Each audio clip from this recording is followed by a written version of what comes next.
Enunciemos algunas.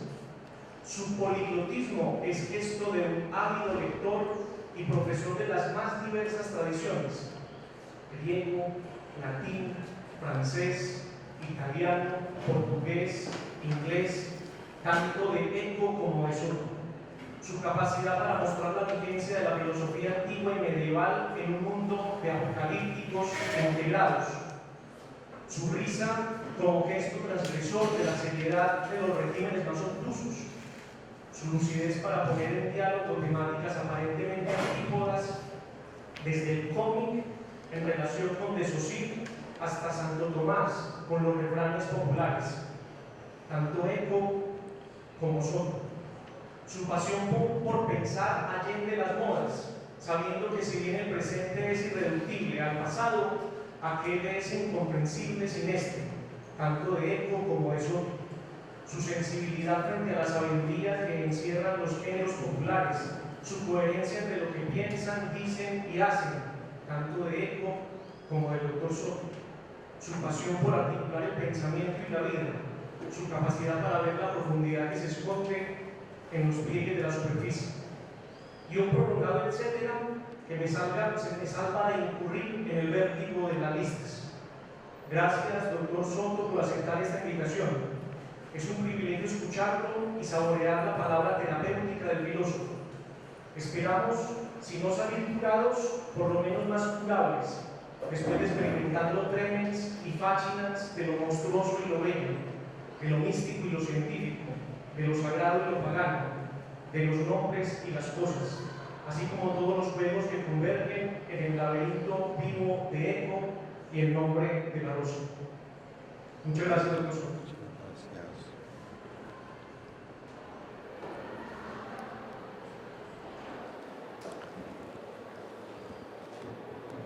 Buenos días. Yo agradezco a la Universidad CES esta invitación, a John Mauricio el haberme querido invitar a compartir con ustedes este pequeño espacio como un homenaje al recién fallecido Umberto Eco, a quien en Italia llamaban el metralleta intelectual, por su inmensa producción y porque todos los días inundaba de artículos, de novelas y de obras la cultura italiana y la cultura universal. Le agradezco su presentación muy honrosa y espero que esta charla suscite un debate o si no por lo menos un interesante diálogo sobre el nombre de la rosa y el mundo medieval recreado por él, por Umberto en su novela. Comienzo con un epígrafe tomado de las apostillas al nombre de la rosa, escrito por Eco después de producir su novela. Dice así: desde que escribí el nombre de la rosa, recibo muchas cartas de lectores que preguntan cuál es el significado del hexámetro latino final y por qué el título inspirado en él. Contesto que se trata de un verso extraído del de Contemptum Mundi, sobre el desprecio del mundo, de Bernardo Morliasense, un benedictino del siglo XII, que compuso variaciones sobre el tema del ubi sum, salvo que al topos habitual, los grandes de antaño, las ciudades famosas, las bellas princesas, todo lo traga la nada. Bernardo añade la idea de que todo eso que desaparece, de todo eso que desaparece solo nos quedan meros nombres. Recuerdo que Abelardo se servía del enunciado "nula rosa es" para mostrar que el lenguaje puede hablar tanto de las cosas desaparecidas como de las inexistentes, y ahora que el lector extraiga sus propias conclusiones. El narrador no debe facilitar interpretaciones de su obra, sino para que había escrito una novela que es una máquina de generar interpretaciones. Este texto de el mismo Eco nos pone en el ambiente de la novela. El hexámetro final dice así: Stat rosa pristina in nomine, nomina nuda tenemus. Está la rosa originaria en el nombre, solo nos quedan los nombres mudos, silenciosos, y que es tomado de este benedictino del siglo XII para mostrar que de alguna manera el lenguaje habla tanto de cosas existentes como de cosas desaparecidas e inexistentes. Es el célebre nominalismo de Abelardo o el célebre nominalismo de Guillermo de Ockham en el mundo medieval, que recorre toda la obra del Nombre de la Rosa como punto de referencia a partir de su protagonista, Guillermo de Baskerville. Históricamente remite a dos personajes históricos del medioevo en medio de su ficción, que es el mismo Guillermo de Ockham, siglo XIV, y Marsilio de Padua, siglo XIV. El texto que acabo de leer dice una cosa importantísima. Todo texto genera, es una máquina de generar interpretaciones. En la poética de Umberto Eco, un texto no tiene un solo sentido. Un texto es poliforme, admite muchas connotaciones hermenéuticas, y él mismo lo repite en apostillas al Nombre de la Rosa. No hay una interpretación y solo una que le dé sentido al texto, sino que en la relación autor-lector, el lector hace crecer el texto. En ese sentido es una poética de la recepción del texto lo que le da sentido al texto, y averiguar la intención del autor para Eco carece de sentido hermenéutico, porque es imposible agarrar esa intención. Por eso el texto, como máquina generadora de interpretaciones en su polimorfismo, nos está indicando que el Nombre de la Rosa recibió, recibe y seguirá recibiendo muchas interpretaciones. Pues bien, este lector quiere presentarles una posibilidad de leer el Nombre de la Rosa. Y esa posibilidad la ha intitulado Laberinto, Poder, Hermenéutica y Lenguaje, una analítica desde el Nombre de la Rosa de Umberto Eco. El laberinto es una de las figuras que más atrae a Eco. Incluso él habla de 3 laberintos: el laberinto griego, en el cual uno no se pierde, con el hilo de Ariadna encuentra uno entrada y salida. Entonces es un laberinto que no es, dijéramos, oscuro, sino claro en medio de su oscuridad, y que permite en forma laberíntica penetrar y salir del laberinto a través de una vía única.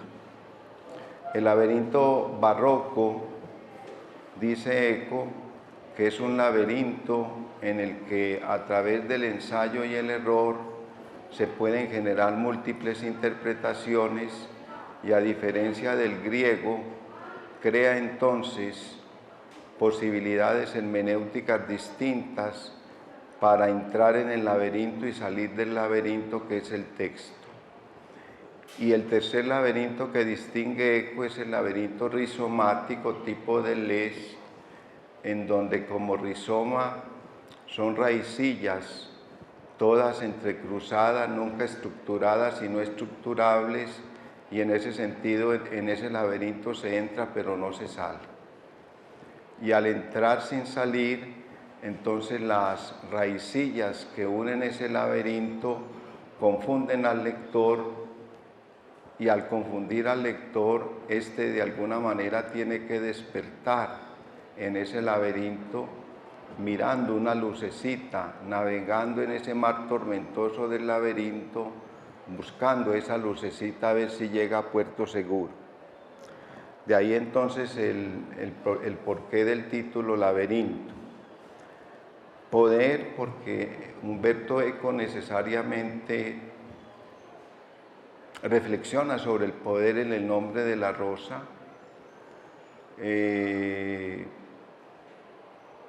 A través de Guillermo de Baskerville y Jorge de Burgos, da dos concepciones de las relaciones de poder en la relación, dijéramos, ciudadano-gobernante, o en la relación familiar, o en la relación abacial, y eso tiene resonancias en la contemporaneidad, a mi manera de ver, muy fecundas para efectos de pensar el poder.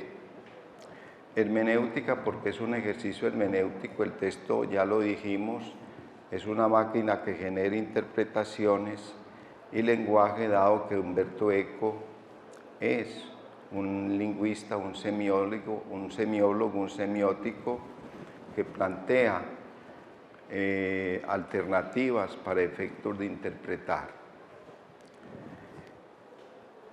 Y la primera idea que quiero poner de relieve es que el nombre de la rosa es una ciudad de Dios de San Agustín puesta patas al revés, invertida.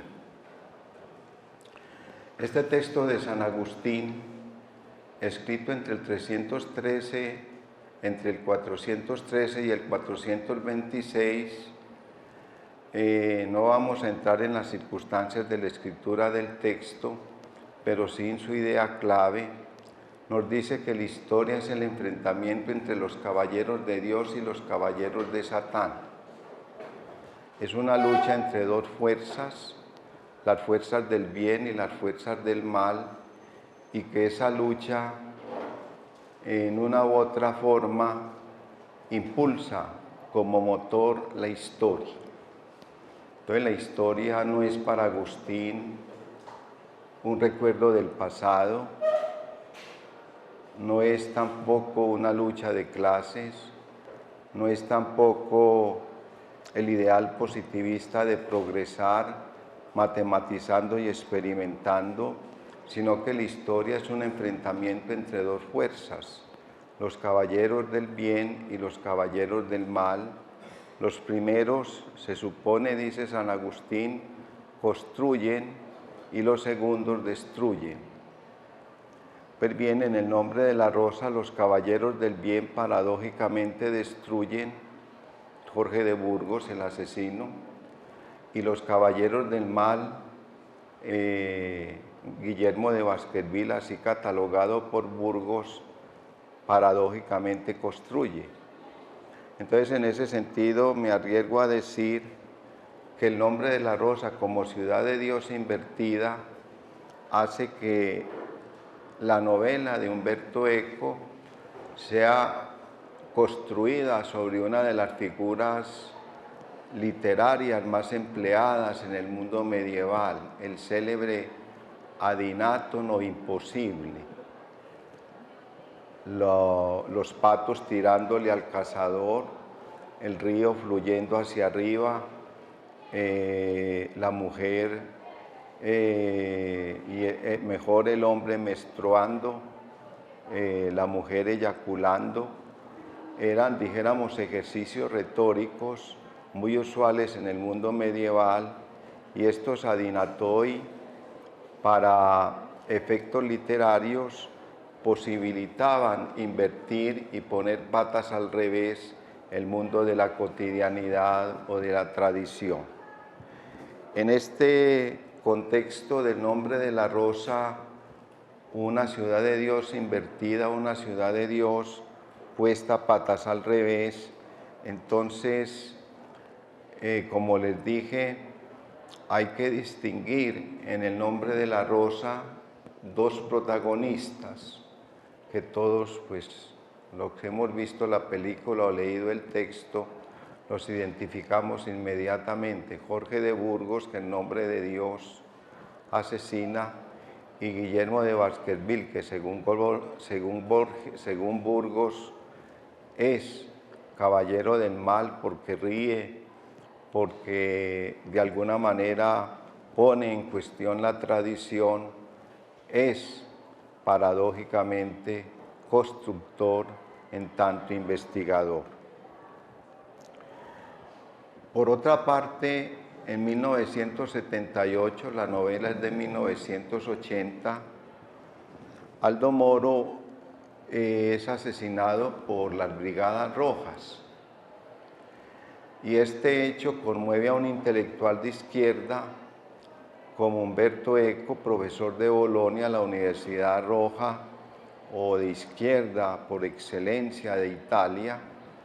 Y entonces Aldo Moro, que había construido el llamado compromiso histórico entre el Partido Comunista Italiano y la democracia cristiana, asesinado por las Brigadas Rojas, conmueve a Umberto Eco en su profundidad, dijéramos, de contestatario. Y este acontecimiento lo golpea de tal manera que la pregunta que se hace Eco es ¿qué hacer? Y Eco responde con una novela, El nombre de la rosa. Entonces, en El nombre de la rosa podemos de alguna manera ver también el acontecimiento de las Brigadas Rojas y de Aldo Moro, que con su compromiso histórico había intentado construir una Italia en donde el Partido Comunista y la democracia cristiana, en una unidad diversa, como comunidad de contrarios en medio de la contrariedad, construyeran un país en donde todos cupieran. En cambio, las Brigadas Rojas destruyen a través de la violencia toda posibilidad de diálogo y solo queda una alternativa: tomarse el poder por las armas para efectos de instaurar la dictadura del proletariado. Pues bien, en esa novela, que es precisamente El nombre de la rosa, también vemos cómo la historia es movida por fuerzas contrarias, es movida por fuerzas constructivas, dialógicas, y fuerzas destructivas poderosamente violentas. De ahí que El nombre de la rosa sea una reflexión sobre el medioevo que resuena en ese momento en la Italia del siglo XX. Aldo Moro es Guillermo de Baskerville, las Brigadas Rojas son Jorge de Burgos, y en ese sentido la historia se mueve entre la construcción y la destrucción. El conflicto nunca se anula, pero se puede regular, y la regulación pues precisamente es a través de pactos, de consensos, de diálogos y no de lucha violenta ni asesinatos. En ese contexto, El nombre de la rosa, en relación con el asesinato de Moro, nos pone de relieve de nuevo esos dos tipos hermenéuticos de habitar el mundo: quien habita el mundo dialógicamente y quien habita el mundo diabólicamente, en términos no bíblicos, sino en términos de destrucción desde la violencia para tomarse el poder, o en términos de construcción desde el diálogo para de alguna manera establecer en el diálogo posibilidades de convivencia humanamente humana. En este sentido, Burgos es la cultura de la intolerancia. Burgos es el paradigma del platónico yo, Platón, tengo la verdad. Burgos es el paradigma del cristiano: yo soy el camino, la verdad y la vida, y fuera de la iglesia no hay salvación y todo lo demás es el error. Burgos es el paradigma de los regímenes autocráticos, Burgos es el paradigma que no permite la risa en términos culturales, es decir, la duda, la discusión, el debate, la interrogación. En cambio, Baskerville es el paradigma de la tolerancia, es el paradigma de la risa, que en lugar de el yo Platón tengo la verdad, simplemente confiesa con una simpleza muy aguda, yo busco la verdad, pero no tengo la verdad. Todo debe permearse de un sano escepticismo, porque ese sano escepticismo lleva a buscar la verdad sin agarrarla nunca y por lo mismo a establecer ese sentido de pacto y de consenso propio de las relaciones de poder en la propuesta política de Humberto Eco. Desde este yo busco la verdad y no yo tengo la verdad, entonces aparecen dos elementos fundamentales, lo que yo en mis ensayos he llamado la cultura de la seriedad y la cultura de la risa. La seriedad, representada por Jorge de Burgos, históricamente es Bernardo de Claraval como figura histórica, el gran enemigo de Abelardo y quien tanto, dijéramos, hace que en 1141, hace condenar en el Concilio de Sens las posiciones abelardianas en todo sentido como heréticas. Jorge de Burgos, como cultura de la seriedad, no ríe, y ríe, como les dije, no establece puentes sino muros, no establece una cultura dialógica sino diabólica.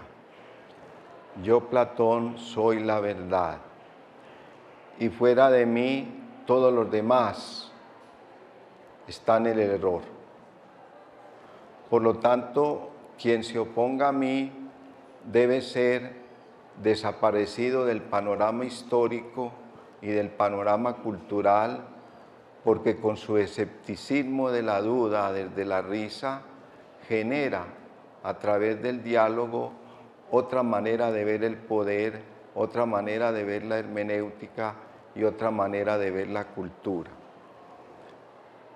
Esta cultura de la seriedad que no ríe, esta cultura de la seriedad que no dialoga, esta cultura de la seriedad que proclama fuera de la iglesia o fuera de mí o fuera de mi posición, no hay verdad y todo lo demás es, por consiguiente, diabólicamente pensado y debe ser destruido, es lo otro de la cultura de la risa, que duda, que dialoga, que tolera, que simpatiza con el adversario para efectos de llegar por pactos y convenciones a un acuerdo en medio del conflicto. El tema del nombre de la rosa es precisamente la búsqueda del manuscrito sobre la risa que escribió Aristóteles. Aristóteles sabemos que escribe un segundo libro en la Poética, dedicado a la risa, dedicado a la comedia, pero se nos perdió. Pero la gran imaginación de Eco supone que en esa abadía del siglo XIV, ubicada en el noreste de Italia, en línea paralela con Aviñón, a donde se había trasladado por poder francés el papado, y el papado se había reducido políticamente a ser una muñeca del rey francés, no del emperador alemán Luis de Baviera. que aparece también en El nombre de la rosa como personaje histórico, y que Guillermo de Baskerville se convierte al final de su vida en teólogo imperial. Es lo que hace Guillermo de Ockham, que muere precisamente en Múnich a raíz de la peste negra que azotó a Europa. Esta cultura de la risa, que como Aristóteles plantea en lo poquito que hemos logrado reconstruir de ese segundo libro de la poética de Aristóteles, con base en la comedia griega, con base en la comedia romana, con base en la Cena Cipriani del mundo medieval, con base en la cultura de los goliardos de los siglos XII y XIII, con base en los textos de Rabelais, Gargantua y Pantagruel y los textos de François Villot. Recordemos que François Villot, cuando iba a ser ahorcado, después le condenan la pena de muerte, le cambian la pena de muerte por el destierro. François Villot escribe en su celda un célebre verso: hoy sabrá mi culo cuando pesa gracias a esta soga. Esa es la cultura de la risa. Es la cultura de los refranes, es la cultura escatológica, es la cultura que reivindica lo que no reivindica la seriedad, y en términos, dijéramos, de risa, pone patas al revés, como hemos dicho, la seriedad. Y por eso, al poner patas al revés la seriedad no admite manuscritos de la risa. ¿Qué es la risa? Por lo que hemos logrado construir con base en las producciones cómicas griegas, romanas y medievales. La risa, construida aristotélicamente, tenía tres implicaciones. Primero, a diferencia de la tragedia, pinta a los hombres peores de lo que son.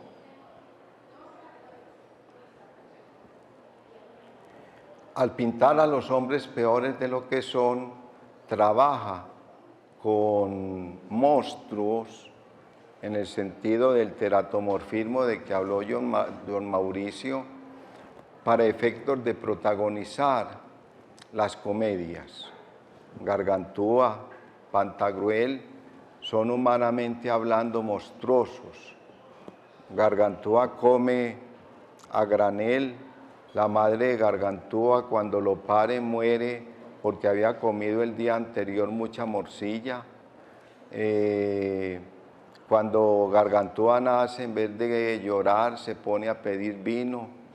En ese sentido, se pinta a los hombres peores de lo que son, pero segunda característica, esta pintura de los hombres peores de lo que son tiene un sentido catártico como la tragedia, y es liberar las pasiones humanas, no controlarlas ni extirparlas como propone la tragedia, sino liberarlas para efectos de la convivencia.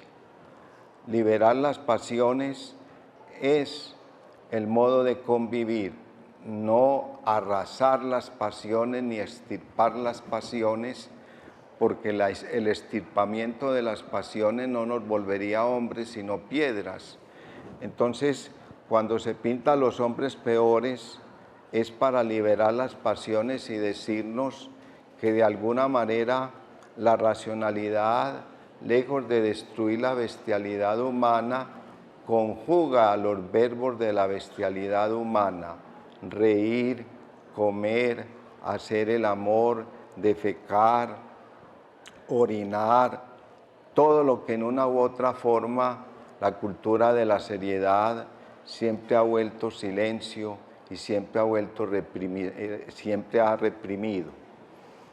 En ese sentido, al liberar las pasiones, la cultura de la risa desde lo cómico y pensemos en los goliardos, reivindica lo que no reivindica la seriedad, del ombligo para abajo. Y al reivindicar del ombligo para abajo, entonces cosas como el celibato, cosas como el matrimonio, dijéramos, son puestas en cuestión para efectos del único paradigma de vivir la sexualidad, y por eso el goliardo proclama el eros como razón de ser de la sexualidad. Y al proclamar el eros como razón de ser de la sexualidad, no el matrimonio o el celibato, está permitiendo la liberación y el libre juego de las pasiones. Y en ese libre juego de las pasiones, paradójicamente, es más posible la convivencia que la extirpación de las pasiones. Extirpar las pasiones aniquila lo humano de la humanidad. Liberar las pasiones afirma lo humano de la humanidad. Y la gran tesis de Eco es que precisamente liberar las pasiones, lejos de ser desorden caótico, es un caos ordenado. Es un caos ordenado. Y como caos ordenado,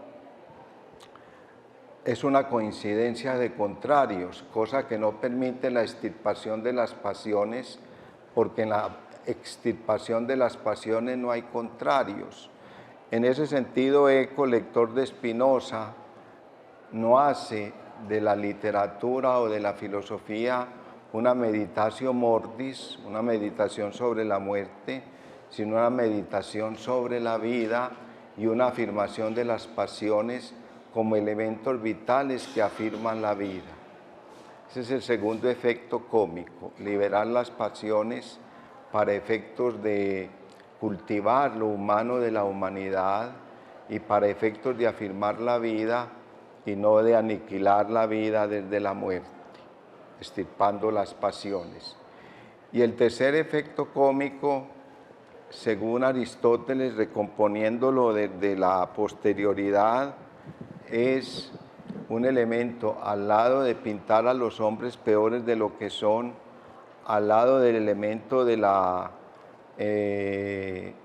catarsis, al lado del elemento de liberar las pasiones como coincidencia de opuestos, afirmando la vida y no meditando ni afirmando la muerte.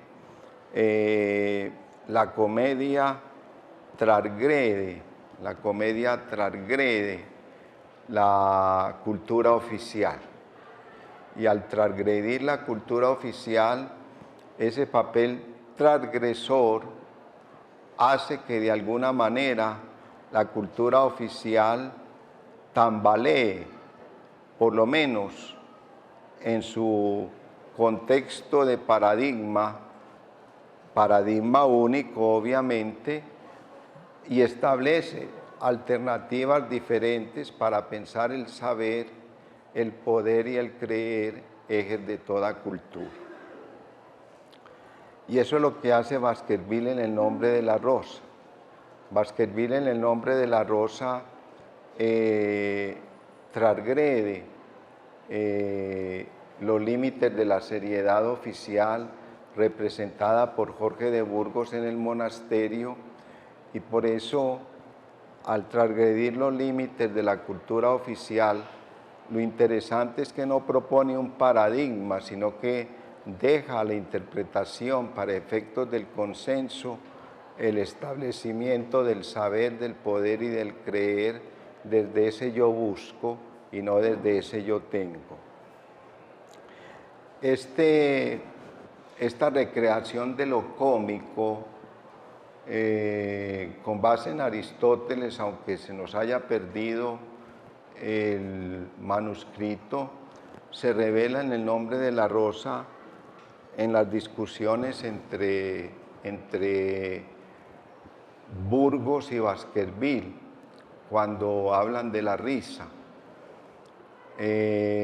Para Burgos, el monje no debe reír, el monje no debe dudar, el monje no debe cuestionar, No, el monje es uniforme. Yo tengo la verdad, como les he dicho, y desde ahí se habita el monasterio, se habita la cultura.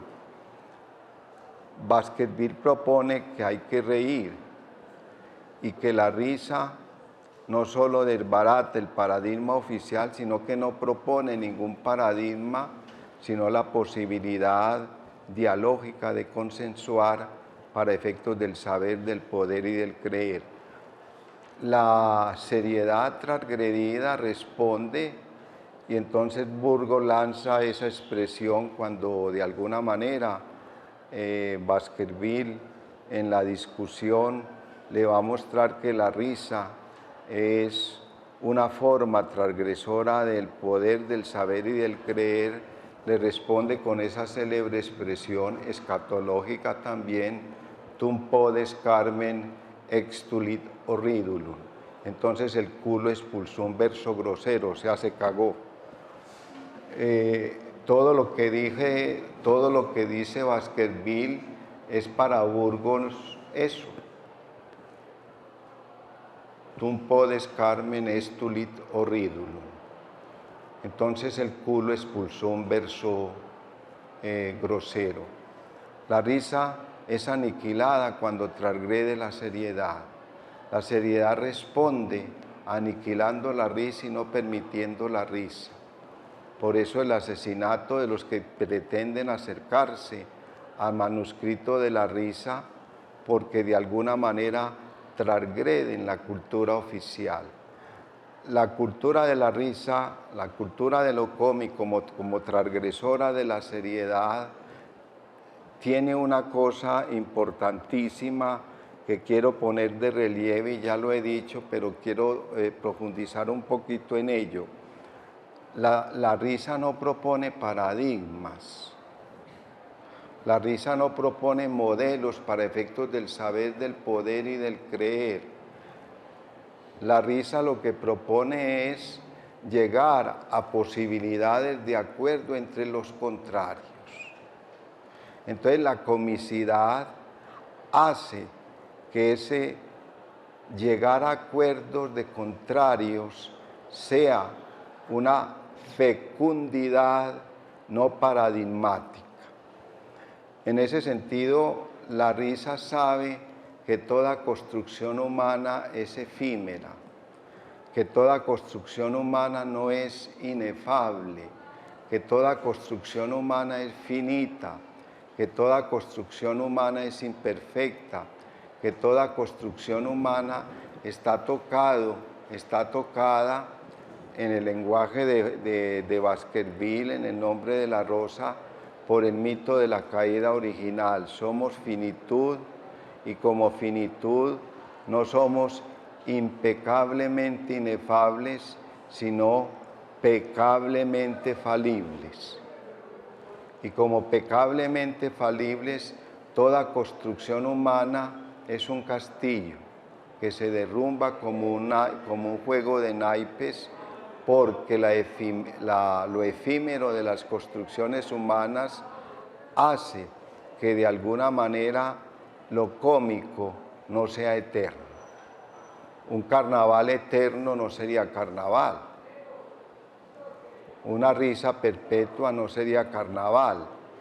Hablar perpetuamente, escatológicamente, no transgrediría, sino que se volvería oficial.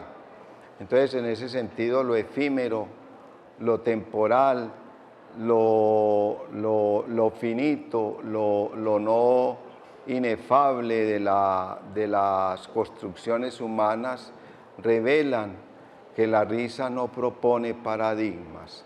La risa es aparadigmática, sin paradigmas. Estos se construyen en el diario quehacer y eso es lo que permite la risa.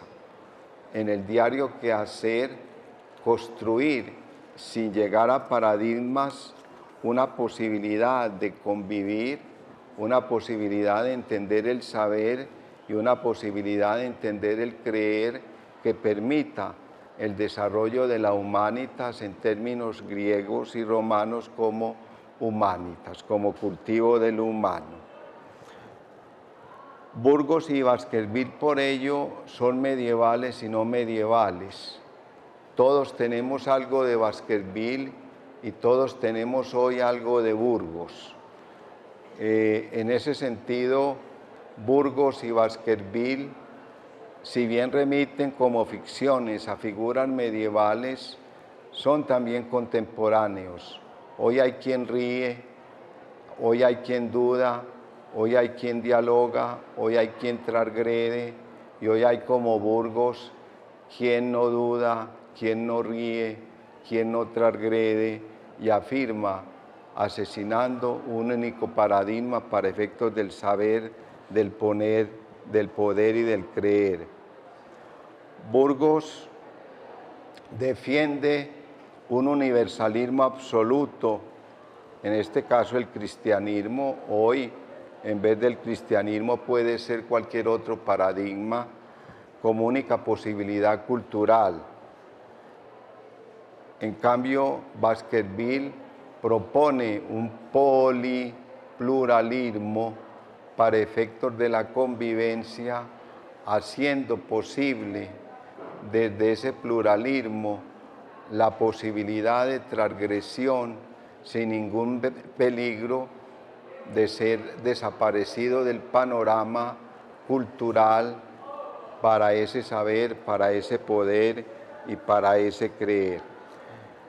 Desde esta perspectiva, Burgos propone una semiosis limitada, una producción de sentido limitado.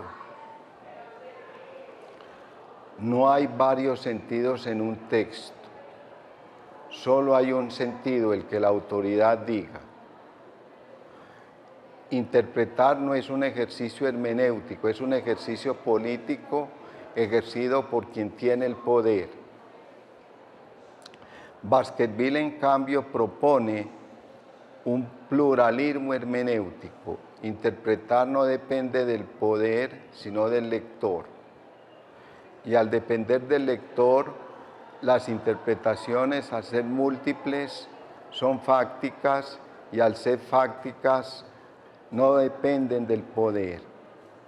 Y en eso transgreden el poder como única validez del interpretar.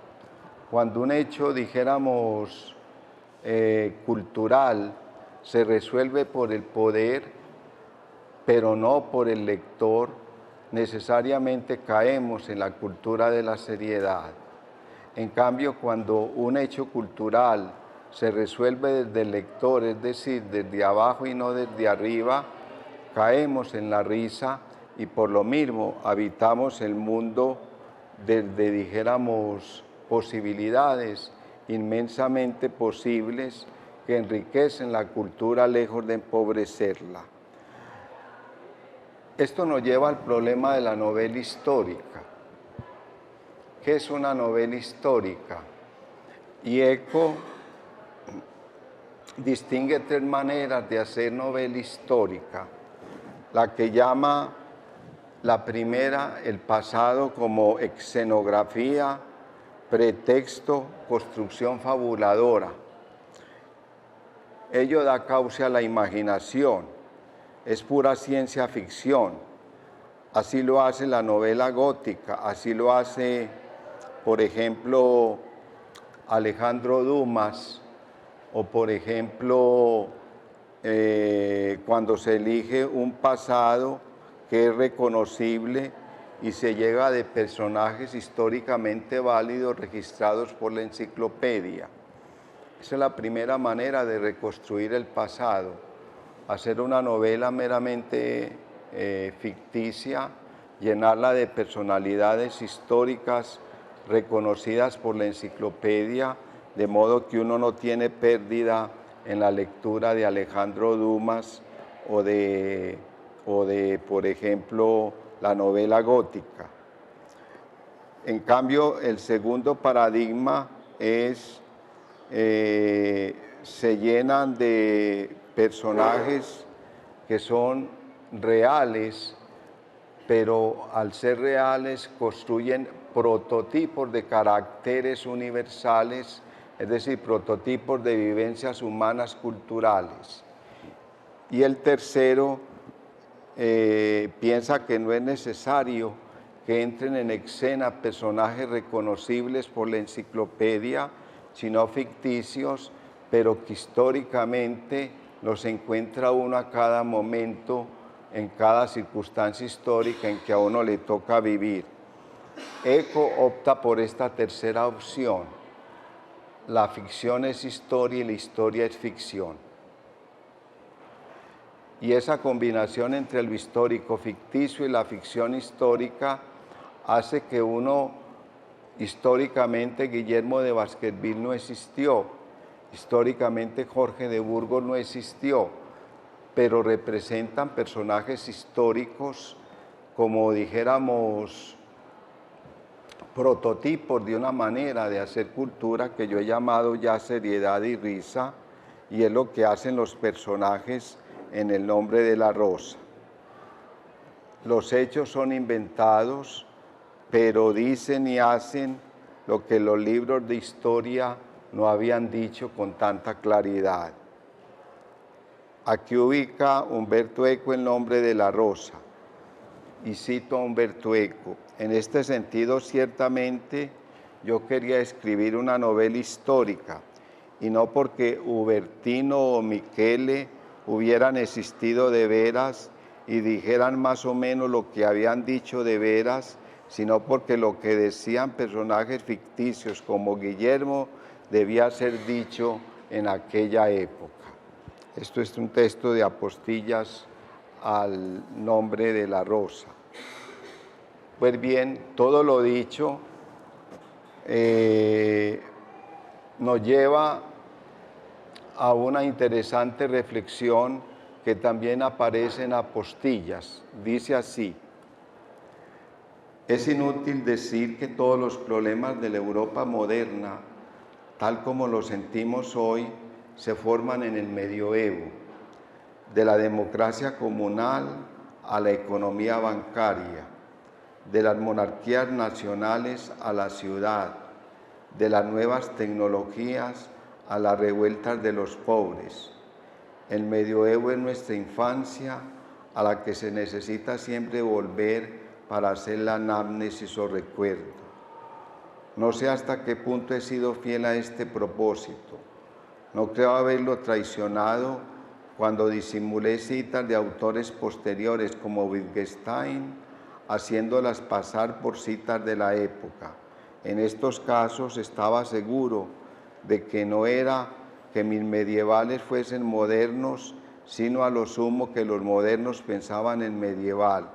Lo que en cambio me pregunto es si a veces no habría atribuido a mis personajes ficticios una capacidad de fabricar con los miembros dispersados de pensamientos perfectamente medievales algunos monstruos conceptuales que el medioevo no había reconocido entre su fauna.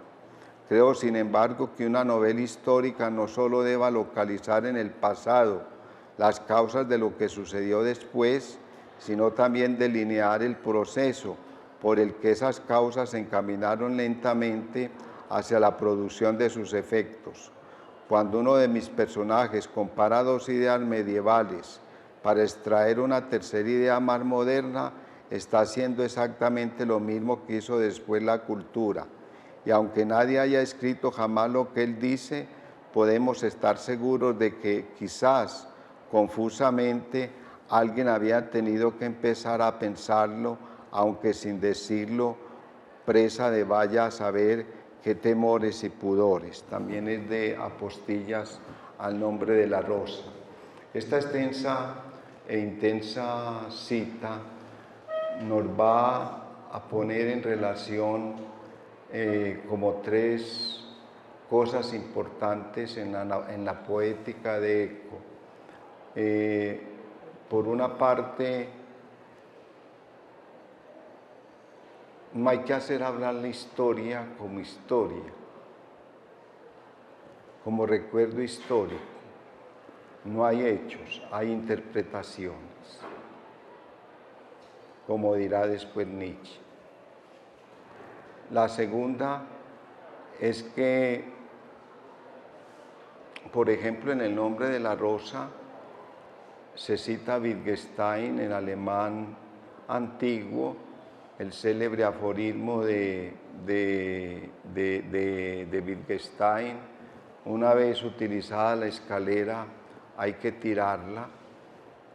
Eso indica que la reconstrucción del pasado debe ser de alguna manera desde lo que vendrá después. O sea, intentar reconstruir en la novela los efectos que las causas medievales construirán después en la historia. Y por otra parte, tercera cosa, no solo hacer lo anterior, sino que la novela debe revelar en las ficciones tales prototipos universales que se reconozcan como personajes que la historia ha creado en todos los momentos. Jorge de Burgos es un prototipo universal, Guillermo de Baskerville es un prototipo universal, y aquí nos damos la mano con la poética de Aristóteles en su tragedia, que dice que los personajes de la tragedia en su ficción son universales y no particulares. Por eso, mientras la historia recrea los hechos particulares, la tragedia y la comedia universaliza lo particular en términos de prototipos y caracteres universales.